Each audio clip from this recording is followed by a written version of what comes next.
Hire purchase में last class तक अपने लोग देख लिए थे अलग अलग तरह का सम्स कि अगर कैश प्राइस नहीं दिया हुआ है या रेट ऑफ इंटरेस्ट नहीं दिया हुआ है तो कैलकुलेशन किस तरह से होता है, वो सारा कैलकुलेशन बेस्ड कर लिए थे। उसके पहले पहला क्लास में हम लोग बेसिक्स ऑफ हायर परचेज किया था इन the books of purchaser, asset account and vendor account कैसे बनता है हम लोग ये देख। अभी तक हम लोग जो भी सम सीखे थे वो सब में इंस्टॉलमेंट्स ईयरली था, हाँ या ना, साल के एंड में। तो लेजर अकाउंट जब बना रहे थे, फिर you can recall, ledger account में इंटरेस्ट साल के एंड में ड्यू हो रहा था। परचेजर के बुक्स के इंटरेस्ट सीखे हम लोग अभी तक, उसमें इंटरेस्ट का ड्यू के एंट्री हम लोग क्या कर रहे थे, interest account debit to hire vendor, और वही साल के एंड में वो hire vendor account debit to bank कर दे रहे थे। और साल के एंड में ही डेप्रिसिएशन चार्ज करना होता है एसेट पे डेप्रिसिएशन भी चार्ज के बैलेंस रेडी करके छोड़ दिया।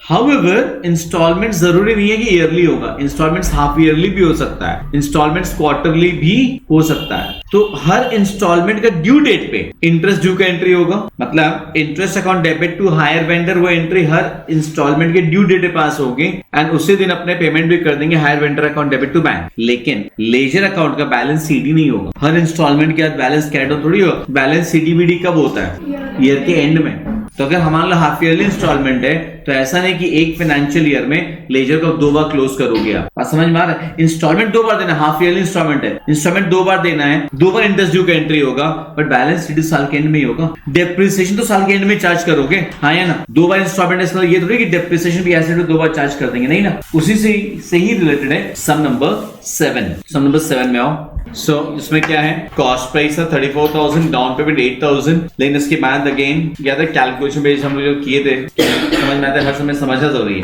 तो balance payable in 6 half yearly instalments of 4,800 each including interest. क्या मतलब 4,800 के अंदर इंटरेस्ट इंक्लूडेड है, मतलब अलग से इंटरेस्ट फिर और नहीं ऐड करना है, मतलब हर इंस्टॉलमेंट का अमाउंट फिक्स है 4,800, आया ना। तो इसका मतलब हर बार हर इंस्टॉलमेंट के साथ इंटरेस्ट कितना होगा, क्या वो उसका अपने को जो चार्ट बना के जो वर्किंग्स करते हैं अपने स्टेटमेंट वो बनाना होगा अपने को, और उसके बाद लेजर अकाउंट्स बनाना in the books of X and Y. So अपने तो अभी तक खाली परचेजर के बुक से सीखे थे ना, तो पहले इसका स्टेटमेंट तो बनाते हैं अपने वर्किंग्स के तौर पे।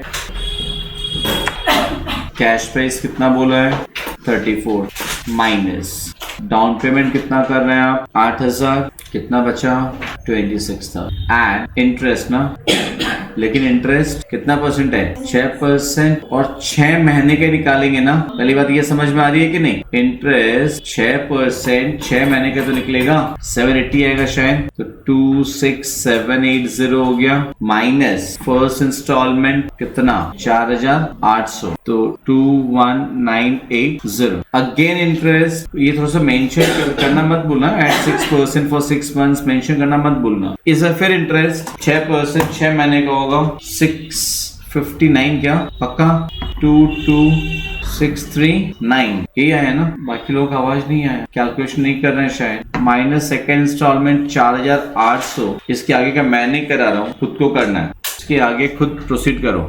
सो अपना सेकेंड इंस्टॉलमेंट के बाद फिर आपके इंटरेस्ट ऐड है ना, 1,789 के ऊपर 6% फॉर 6 मंथ्स 535 ये किया हो ना, माइनस थर्ड इंस्टॉलमेंट, फिर ऐड इंटरेस्ट बैलेंस अमाउंट के ऊपर, फिर माइनस फोर्थ इंस्टॉलमेंट, फिर आपका ऐड इंटरेस्ट, फिर माइनस फिफ्थ इंस्टॉलमेंट। अब फिफ्थ इंस्टॉलमेंट के बाद जो 4,656 बचा, इसके ऊपर 6 महीने का इंटरेस्ट 6% के हिसाब से निकाल दो, कितना आ रहा है 140, बट 140 ऐड करने से 4,796 आ रहा है, बट हमको तो इंस्टॉलमेंट लास्ट वाला भी कितना पे करना है 4,800। तो पहले क्लासेस में भी बताए थे ना, राउंड ऑफ करना पड़ता है, तो ये एक्चुअल इंटरेस्ट होना कितना चाहिए 140, याद है बताए थे, कितना हो गया 4,800, इसमें से माइनस सिक्स्थ इंस्टॉलमेंट 4,800, अमाउंट कितना बचा निल।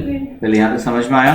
अब परचेजर के बुक्स में अपने को जब लेजर बनाना है तो आपको बताया तो उसमें करना क्या है, कुछ नहीं, साल में इंटरेस्ट 2 बार होगा, बैंक का एंट्री 2 बार होगा, बट डेप्रिसिएशन तो एक ही बार होगा, बैलेंसिंग तो एक ही बार होगा, हाँ या ना। So in the books of X machine account and Y limited account फटाफट ड्रॉ करो, दोनों ledgers in the books of X अपने बनाओ। लेजर्स जब बना रहे हो ना तो डेट्स हाथों हाथ देना पड़ेगा, डेट्स दिए बनाओगे तो कॉन्सेप्ट खुद का ही गलत हो जाएगा, लेजर्स मिस्टेक होने के चांसेस रहेगा। मशीन अकाउंट में 30 June 17 to Y limited account 34,000, Y limited account में आपका by machine account 34,000, same day 30 June, to bank 8,000, ठीक है। अकाउंटिंग ईयर इनका एंड कब होता है, आपने क्या देखा क्वेश्चन में, 31 दिसंबर। सो पहला साल तो हमारा 31 दिसंबर को एंड हो जाएगा ना, 31 दिसंबर 17, वैसे बाई इंटरेस्ट, पहला इंस्टॉलमेंट का इंटरेस्ट कितना था अपना 780, तो same date to bank account कितना किया 4,800। अब उसके बाद कैलकुलेटर यूज करो या सिंपल अपना उस चार्ट को यूज करो तो भी काम हो जाएगा। अपना balance carried down 21,980 to balance carried down 21,980 and 1,118 balance brought down 21,980। Machine account में 31 December 17 by depreciation account, depreciation कितना बोला है 10% on return on value method, 1700 होगा ना 6 महीने, 30 जून को खरीदने हैं मैडम जी, 31 दिसंबर कर रहे हैं, वेरी गुड मॉर्निंग, 6 महीने का होगा ना। So balance carried down would be 32,300, 118 to balance brought down 32,300, 31st December 18 by depreciation account। अब 31 दिसंबर 18 को होगा डेप्रिसिएशन, हाँ है ना, पूरे साल भर का रिटर्न ऑन वाली मेथड है ना, 3230, तो बैलेंस कैरेट डाउन बताइए 29070, तो ये 1119 को हो जाएगा, बैलेंस ब्रॉट डाउन 29070, राइट। अब यहाँ तक क्लियर है क्या। अब इस ईयर का आपने वाई अकाउंट में क्या किया होगा, वाई अकाउंट में पहले 30 जून 18 बाई इंटरेस्ट, बताइए कितना किए हैं 659, तो 30 जून 18 टू बैंक, डेट दे करने से मिस्टेक्स नहीं होगा, कितना 4008। अगेन 31 दिसंबर 18 को बाई इंटरेस्ट कितना लिखे हैं सबको, 535 ना, तो 31 दिसंबर 18, ध्यान से करेक्शन कीजिएगा, जो भी मिस्टेक है टिक कर लीजिएगा उसको, करेक्शन के बाद मिस्टेक नहीं रह जाए। बैलेंस कैरेट डाउन कितना 13574, सो 1119, बैलेंस ब्रॉट डाउन 13574। अगेन 2019 में 30 जून 19 को बाय इंटरेस्ट कितना 407, 30th June 19 to bank account कितना 4,800 है ना, फिर 31 दिसंबर 19 बाय इंटरेस्ट कितना है 275, 31 दिसंबर 19 टू बैंक, प्लीज करेक्शन ढंग से कर रहे हैं गुरुजी, 4,800, 31 दिसंबर 19 बैलेंस कैरेट डाउन कितना रह जाएगा 465। उसके बाद मशीन अकाउंट में 31 दिसंबर 19 बाय डेप्रिसिएशन अकाउंट 2907 आएगा ना, balance carried down 26,163, 1120, balance brought down 26,163। आपका अमाउंट भी गलत हो रहा था ना शायद डेप्रिसिएशन का, 6 महीने का कर रहे थे शायद, ओके फिर क्यों गलत हो रहा था, ओके फर्स्ट भी महीने का ले लीजिए, so 1120 balance brought down 4656, 30th June 20 interest कितना था 144, so 30th June 20 balance to bank 4,800, कहानी खत्म। Coming to machinery account, machinery account इस साल के पीछे क्लोज नहीं कर सकते आप, इस साल मशीन अकाउंट पूरे साल भर का बनाना पड़ेगा, तो मशीन अकाउंट में आप क्या करेंगे 31 दिसंबर 20 bye depreciation 2616, balance carried down 23,547, next day brought down छोड़ देंगे, दैट्स इट। तो ऐसा समझो कुछ था नहीं, isn't it? Simply ledger account से समझाना कि 6 महीने का होगा तो कैसे बनाएंगे, कुछ पूछना किसी को, बेस्ड अपॉन कैलकुलेशंस, जैसे लास्ट डे कैलकुलेशंस कर रहे थे ना, वैसा ही एक कैलकुलेशन बेस्ड सम्स है एंड लेजर अकाउंट्स भी बनाना है, वो आपका सब नंबर 8, ठीक है। तो इसमें इन द बुक्स ऑफ वेंडर दोनों लेजर अकाउंट बनाना होगा, इसका कैलकुलेशंस खाली आपको करना होगा, इसमें कैश प्राइस दिया हुआ नहीं है, आपको हिंट दे रहा हूं मैं, ठीक है, या वो खुद को करना है। लेकिन अब अपने आज एक नया कॉन्सेप्ट में आएंगे which is called reposition. Reposition क्या बोलिए रीपोजिशन। कि रीपोजिशन की बात क्यों आ जा रही है या कब आएगी, जब परचेजर कोई इंस्टॉलमेंट पे नहीं करता है तो क्या बताए थे, वेंडर एक बार दो बार तो बड़े प्यार से बात करेगा, आपको बड़े प्यार से आपको लेटर भेजेगा, बोले भाई मेरे पैसा ड्यू दे दे, भाई मेरे पैसा ड्यू दे दे। जब आप सुनवाई नहीं कर रहे होंगे, जब कुछ नहीं सुन रहे होंगे, लास्ट में आपको डिवोर्स का लेटर भेजेगा, बोले इस तारीख के अंदर बेटा पैसा देता है तो ठीक है, नहीं तो तेरे एसेट हम उठा उठा के ले जाएंगे और जितना पैसा दिया है उसमें एक को पैसा वापस नहीं लौटा, कहानी खत्म, तेरा मेरा कट्टी। That is reposition. रिपोजिशन अभी हम लोग जो स्टार्ट करेंगे दैट इज कंप्लीट रिपोजिशन। दो तरह का सम्स होता है, one is complete reposition, one is partial reposition. अभी तक हम लोग बड़ा वैल्यू के एसेट्स से बात कर रहे हैं या फिर एक ही एसेट खरीदा है, एक मशीन खरीदा है, एक ट्रक खरीदा है एंड आपने इंस्टॉलमेंट पेमेंट बेसिस में खरीदा, आपने हायर परचेस में खरीदा है, उसका अगर आप एक इंस्टॉलमेंट नहीं पे कर रहे हो तो ऑब्वियसली पूरा गाड़ी ना उठा के लेके जाएगा, ऐसा थोड़ी गाड़ी का आधा हिस्सा ले जाएगा, अगला हिस्सा ले जाएगा, आधा हिस्सा छोड़ जाएगा काट करके, वो तो नहीं हो सकता है। तो अभी तो कंप्लीट रिपोजिशन ही होगा। पार्शियल रिपोजिशन किसको बोलते हैं? जब आप या तो एक साथ मान लो 5 ट्रक खरीदे थे, एक ही साथ 5 गाड़ियां खरीदे थे, 5 मोटर कार खरीदे, 5 टेम्पो व्हाटएवर 10 खरीदे, उसमें से एक अब सारा का इंस्टॉलमेंट का डेट एक साथ, आपको एक पर्टिकुलर इंस्टॉलमेंट नहीं पे कर रहे हो तो एज पर द एग्रीमेंट हो सकता है सारा एसेट्स नहीं रिपोसेस करेगा, 5 में से 2 रिपोसेस कर लेगा, 3 रिपोसेस कर लेगा, ले जाएगा उठा, बाकी आपके पास पड़ा रहने देगा। जो अमाउंट ड्यू था, जो इंस्टॉलमेंट अमाउंट ड्यू था उसके अगेंस्ट में 2 एसेट उठा के ले गया वो, उसको हम लोग बोलेंगे पार्शियल रिपोजिशन। तो रिपोजिशन मतलब समझ में आ गया कि जब परचेजर कोई इंस्टॉलमेंट पेमेंट फेल कर रहा है तो वेंडर एसेट को उठा के ले जाएगा, दैट इज रिपोजिशन। एंड फिलहाल अगर हम कंप्लीट रिपोजिशन की बात कर रहे हैं, परचेजर के बुक्स में आप एक सोच के देखिए, इंस्टॉलमेंट का जब ड्यू डेट आता है एंट्री क्या पास होता है, वापस बताइए।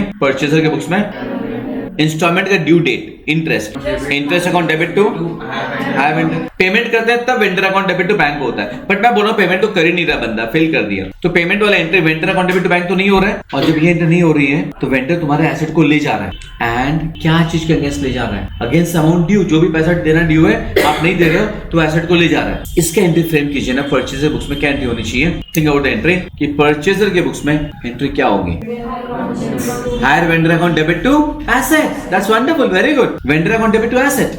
मैं क्या बोल रहा हूँ, इस एंट्री के पहले तक क्या करेंगे अपन, लेजर अकाउंट से पूरा बनाएंगे, इंटरेस्ट ड्यू की एंट्री पास करेंगे, एसेट पे डेप्रिसिएशन भी चार्ज करेंगे, एसेट के ऊपर डेप्रिसिएशन भी चार्ज करेंगे, उसके बाद वेंडर अकाउंट का जो बैलेंस बचा अलॉन्ग विद इंटरेस्ट, वेंडर का जो बैलेंस बचा उस पूरा बैलेंस को एसेट अकाउंट में डाल देंगे। मतलब हमारी एंट्री अभी आप लोग जो खुद बोले हो vendor account debit to asset, entry तो यही पास होगी, अमाउंट कौन सा होगा, वेंडर अकाउंट का बैलेंस, बराबर है। तो वेंडर अकाउंट खत्म हो गया, एसेट अकाउंट जब तक आपने यूज किया उसका डेबिट चार्ज किया, फिर उसे बाई वेंडर आ गया, जो बैलेंस बचेगा वो सोच के बताइए क्या होना चाहिए, एसेट अकाउंट में कुछ बैलेंस बचेगा, एग्जैक्टली, बहुत नॉर्मल कॉन्सेप्ट है, दैट्स वंडरफुल। जो बैलेंस बचेगा वो कहां चला जाएगा, पीएल अकाउंट, वो कहां चला जाएगा, पीएल अकाउंट में, कहानी खत्म। This is repossession, it's very easy. Come on to question number 9।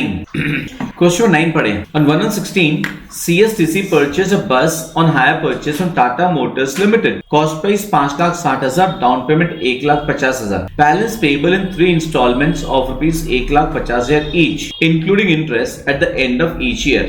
हर साल 1.5 लाख रुपए का पे कर रहे हैं इंक्लूडिंग इंटरेस्ट, मतलब इसमें इंटरेस्ट ऑलरेडी इंक्लूडेड है ना। इंटरेस्ट 5% पर एनम, डेप्रिसिएशन 10% WDV मेथड में। CSTC limited failed to pay the second instalment and therefore Tata Motors took over the bus on 31 December 17। ये सारे सम्स मेरे मैथ के हैं, इनमें लास्ट में लिखा नहीं क्या बनाना है, किसके बुक्स में बनाना है। ऑब्वियसली एग्जाम में ऐसा नहीं है, एग्जाम में दे देगा आपको कि क्या बनाना है किसके बुक्स में, तभी मैं आपको बोल रहा हूँ in the books of CSTC अपने को बस अकाउंट बनाना है and Tata motor limited account बनाना है। In the books of purchaser asset account and vendor account बनाना है। Start doing the format, be quick, start हो जाए। हमने कर दिया होगा बस अकाउंट में 1/16, टू क्या किया हो, टाटा मोटर्स अकाउंट कितना रुपया, ऑब्वियसली 5,60,000, हाँ या ना। टाटा मोटर्स अकाउंट में बाई बस अकाउंट, डेट था 1/16। Next to bank, down payment कितना पे कर रहे हो, 1,50,000 पेमेंट कर दिए।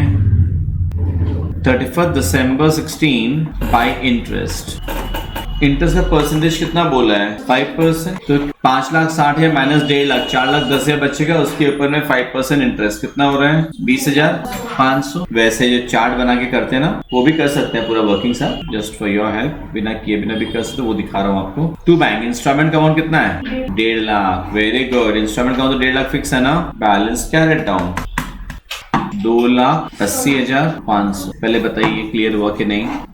1,117 balance brought down 2,80,500।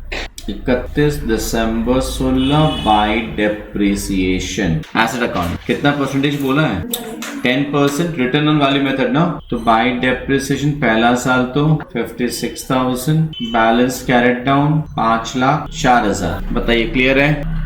1117 balance brought down 5,04,000। ये सेकेंड इंस्टॉलमेंट का ईयर है ना, सेकेंड इंस्टॉलमेंट आपने पे नहीं किया ना, ये तो लिखा है, कोई बात नहीं। साल के एंड में डेप्रिसिएशन तो एसेट पे चार्ज होगा, पहले बताइए। तो 31 December 17 bye depreciation account 50,400। 31 December 17 bye interest account, interest due भी तो होगा 2,80,500 के ऊपर में 5%, 14,025। पहले बताइए यहाँ तक समझ में आ रहा है कि नहीं, पूरा कर लिए यहाँ तक। अभी इंस्टॉलमेंट का ड्यू डेट है, आप इंस्टॉलमेंट पेमेंट नहीं कर रहे हैं, क्या होगा? टू बस account, very good. Vendor account का जो बैलेंस बचेगा पूरा बस अकाउंट में ट्रांसफर हो जाएगा 294,525, हाँ या ना। जो बैलेंस बचा टाटा मोटर्स अकाउंट का वो पूरा बस अकाउंट में ट्रांसफर हो जाएगा। दैट मीन्स बस अकाउंट के क्रेडिट साइड में बाय टाटा मोटर्स अकाउंट 294,525। और इसके बाद क्या बताया था, क्या होगा? PL by profit and loss account is nothing but dash के लिख दो लॉस ऑन रिपोजिशन। रिपोजिशन से लॉस हो गया, जो बैलेंस बचे लेजर अकाउंट का जो बैलेंस बचेगा पूरा पीएल अकाउंट में चला जाएगा। 159,075 this is called loss on reposition. है समझ में एवरीवन? ये था कंप्लीट रिपोजिशन। अब मैंने क्या बोला था? Partial reposition. पार्शियल रिपोजिशन में क्या होगा कि अगर आपका एक से बेसी एसेट खरीद रखा आपने ऑन हायर परचेज, अगर आप कोई एक पर्टिकुलर इंस्ट्रूमेंट पे नहीं कर रहे हो तो सामने वाला आपको नोटिस दे करके 1 या 2 या 3 जो भी एज पर एग्रीमेंट उठा के ले जाए। अभी जब यहाँ पे एक थोड़ा सा दिक्कत आएगा, अब हाँ सर लेके जा रहा दिक्कत तो आएगी। अरे भाई वो दिक्कत नहीं, accounting and as an accountant दिक्कत आएगा। आप सर लेके जा रहा दिक्कत नहीं आएगा क्या? वो दिक्कत एज एन अकाउंटेंट आपको दिक्कत है। यहाँ जब एसेट लेके जा रहा है ना, एंट्री तो आपने खुद ही बता दी थी, मैंने बताया आपने एंट्री आप लोगों ने बताई थी, hire vendor account debit to asset. लेकिन जब कंप्लीट रिपोजिशन हो रहा है तो अमाउंट कौन सा ले रहे हैं? वेंडर अकाउंट का जो बैलेंस बचा पूरा डाल दे रहे हैं, हाँ या ना? क्योंकि वेंडर से अपना नाता ऐसा खत्म, अब हमको उसको एक भी पैसा देना नहीं लेना है, हाँ या ना? हमने क्या किया था, वेंडर अकाउंट का जो बैलेंस बचा पूरा एसेट अकाउंट में डाल दिया, एसेट अकाउंट का जो बैलेंस बचा वो लॉस में चला गया, कहानी खत्म, ना एसेट बचा ना वेंडर, कहानी, हाँ या ना? पार्शियल में लेकिन क्या होगा, मेरा सारा एसेट्स नहीं जा रहा है, नंबर 1। नंबर 2, वेंडर के साथ नाता इससे खत्म नहीं हो रहा, अभी आगे और कहानी चालू रहेगी। अभी जो एक इंस्टॉलमेंट मैंने नहीं दिया, सपोज मैंने थर्ड इंस्टॉलमेंट नहीं दिया है, तो उस अमाउंट के अगेंस्ट में वो 1 या 2 एसेट ले जा रहा है, तो बाकी एसेट तो मेरे पास में रहेगा, मतलब मेरे एसेट अकाउंट में बैलेंस कैरेड ऑन रहना चाहिए कुछ तो, और वेंडर के साथ भी मेरा रिश्ता कंटिन्यू रहेगा, मतलब वेंडर अकाउंट में कुछ बैलेंस कंटिन्यू रहेगा। तो यहाँ पे क्या होता है ना यार, वो सपोज आपने उससे 5 एसेट्स खरीदा था, उसमें से 2 ले जा रहा है, तो जो 2 लेके जा रहा है ना, वो रिपोजिशन किस वैल्यू पे होगा, किस बेसिस पे होगा, वो भी अग्रीमेंट में मेंशन रहता है। किस वैल्यू पे, किस बेसिस पे का क्या मतलब है? आप बोलोगे सर हम 10% डेप्रिसिएशन चार्ज करते हैं, तो 2 साल के बाद अगर तीसरा साल मैंने फेल किए, 3 साल के डेप्रिसिएशन के बाद जो वैल्यू बचा है उस हिसाब से हो जाएगा। नहीं, आप अपने बुक्स में क्या डेप्रिसिएशन चार्ज करते हैं उससे सेलर को मतलब नहीं है। सेलर जब आपको एसेट बेच रहा है ना, एट स्टार्टिंग में जब हायर परचेज एग्रीमेंट जब बन रहा है, उस एग्रीमेंट में लिखा जाता है दोनों की रजामंदी से कि अगर देख भाई कोई भी इंस्टॉलमेंट पे करना फेल करोगे तो रिपोजिशन इस बेसिस पे होगा। कहने का मतलब है on the date of failure of to pay the instalment, suppose 2 गाड़ी रिपोजिट हो रहा है, आपने 5 खरीदा था, आपके बुक्स में रेट ऑफ डेप्रिसिएशन 10% है, बट रिपोजिशन हो रहा है एज पर रेट ऑफ डेप्रिसिएशन 25%। भले आप स्ट्रेट लाइन फॉलो करते हो, वो सबका रिपोजिशन डिमिनिशिंग बैलेंस मेथड के बेसिस पे हो रहा है, या वाइस वर्सा कुछ भी है।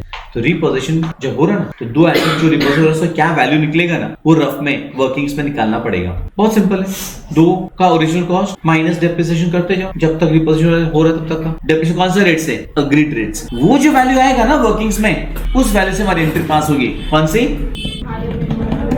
Vendor account debit to asset. कौन सी वैल्यू? अग्रीड वैल्यू निकालनी पड़ेगी, नंबर 1। नंबर 2, कंप्लीट रिपोजिशन में तो क्या हो रहा था, हमारा लॉस ऑन रिपोजिशन कैसे आया? एसेट अकाउंट जो बैलेंस बचा पूरा लॉस है, बट यहाँ तो ऐसा नहीं होगा। इस केस में पार्शियल में क्या होगा, वो तो आपका 1 या 2 एसेट लेके गया ना, बाकी तो छोड़ गया ना आपके पास में, तो एसेट अकाउंट तो बैलेंस बचना चाहिए कुछ। इसके बाद लॉस कैसे निकलेगा?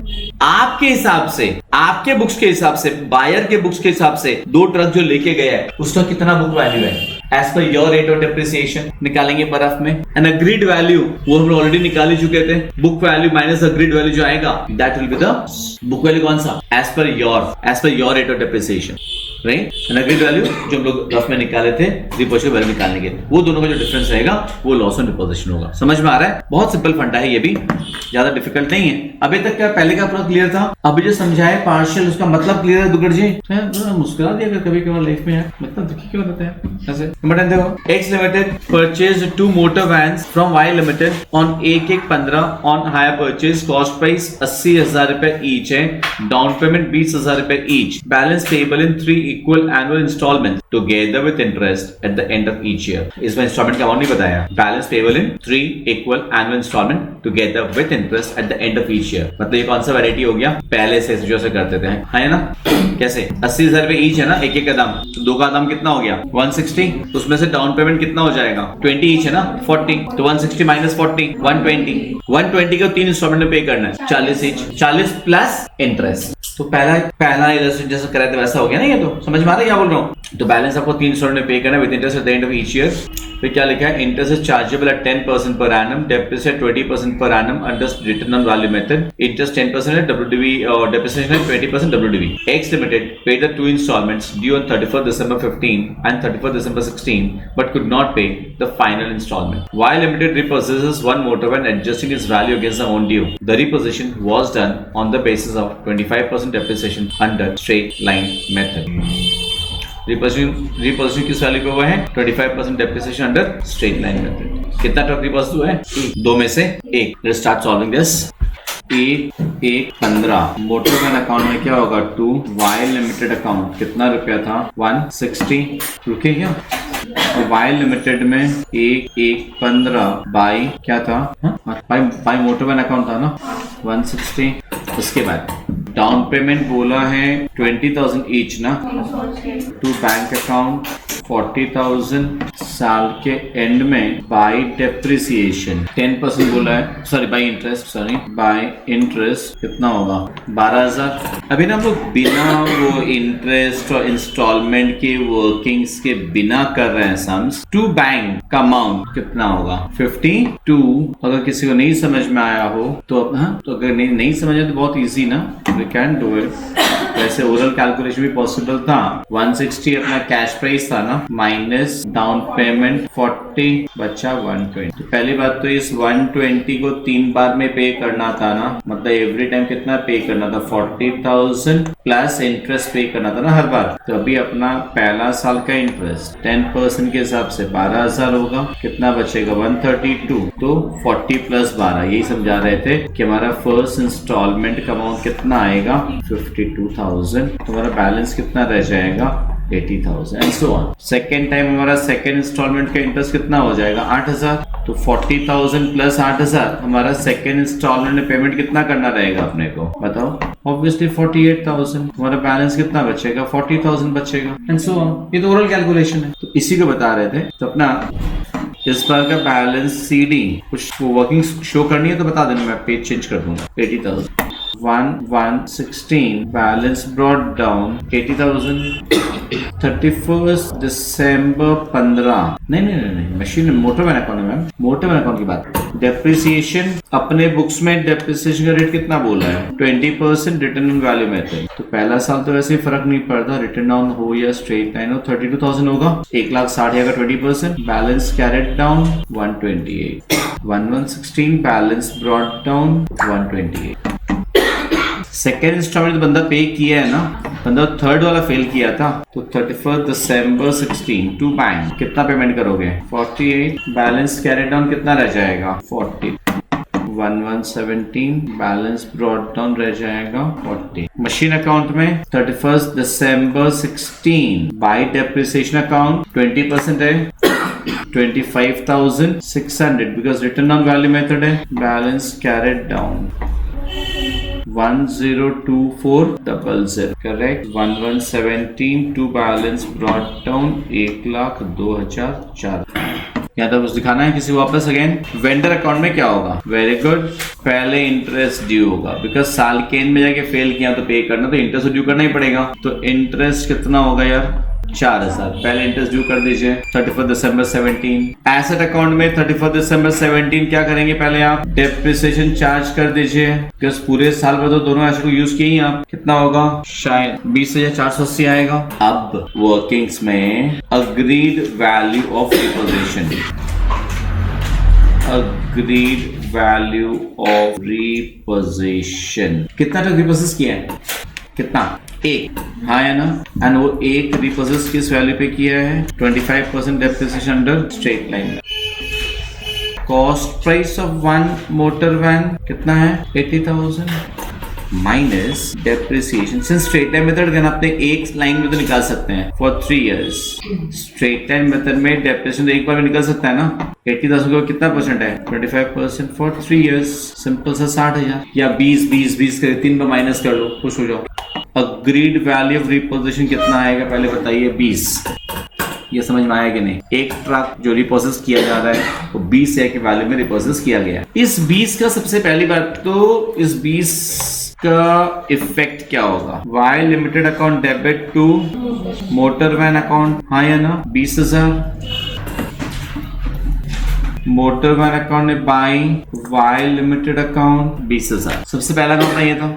दूसरा काम क्या बताए थे, क्या निकालना है, लॉस ऑन रिपोजिशन। लॉस क्या बताए थे आपके हिसाब से, आपके बुक्स के हिसाब से क्या वैल्यू है एक ट्रक का, तो book value of 1 motor van. Next क्या लिखे हैं, बुक वैल्यू। एक ट्रक का कॉस्ट कितना था, 80 माइनस डेप्रिसिएशन 2015 का। सिंस रिटर्न ऑन वैल्यू में तो अलग अलग निकालना पड़ेगा ना, डब्ल्यूडब्ल्यू में तो एक साथ नहीं निकाल सकते। आपका रेट ऑफ डेप्रिसिएशन कितना था, 20% था ना, 16,000। एक ट्रक का वैल्यू कितना बचा, 64,000। अगेन डेप्रिसिएशन 2016 का 12,800, तो माइनस करके वैल्यू कितना बचा, 51,200। अगेन माइनस डेप्रिसिएशन 2017 का 10,240 शायद, कितना बच रहा है, 40,960। एक ट्रक जो लेके गया उसका अपने बुक्स के हिसाब से वैल्यू आना चाहिए 40 या 960, बट वो लेके कितना में गया है, 20 में। देयरफॉर बेवकूफ बना गया ना, बेवकूफ बने क्यों, पैसा दे देते चुपचाप, है ना। 40 या 960 माइनस 20 कितना हो गया, 20,960 का चूना लग गया।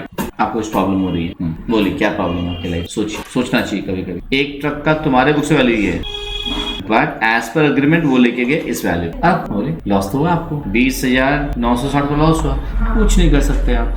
क्यों होशियारी के, क्यों नहीं पैसा दिए। बाय पीएल अकाउंट लिखिएगा, डैश दे करके लॉस ऑन रिपोजिशन, इधर डैश डैश हो जाओगे एग्जाम में। 20,960 बस। अब जो बचेगा बैलेंस कैरेट डाउन कर दीजिए। Balance carried down machine account में 40,960 बचेगा, शायद चेक कर लेना। वेंडर अकाउंट में भी बैलेंस बचेगा 24,000, ध्यान में रखिएगा। ये नहीं कि एसेट ले गया तो रिश्ता खत्म, वो एक एसेट लेके गया 20 एडजस्ट कर दिया, अभी आपका 24,000 और देना बाकी है। वो नहीं देंगे तो दूसरा वाले उठा कर ले जाएंगे। समझ में आए आज तक पार्शियल रिपोजिशन। सिर्फ एक सम नंबर 11 होमवर्क दे रहा हूँ। 11 में ना खाली आपको इस एक लाइन का कुछ नहीं करना है। B limited sold at rupees इतना the deposit stock after incoming expenditure 80,000 for repairs. इसका कुछ नहीं करना है बिकॉज अभी तक आपने लोग इन द बुक्स ऑफ वेंडर नहीं सीखे हैं, सेलर के बुक्स में इंटरेस्ट पास करना नहीं सीखे हैं। तो ये लास्ट वाला एक लाइन का एंट्री छोड़ के आ जाना खाली, ठीक है। बाकी इन the books of purchaser Villiers homework last line का एंट्री नहीं करना आपको बिकॉज वो वेंडर के बुक से कनेक्टेड है वो, ठीक है। सो अभी तक का जो कराया है उसके बेसिस पे दो दिए ना होमवर्क शायद। चलो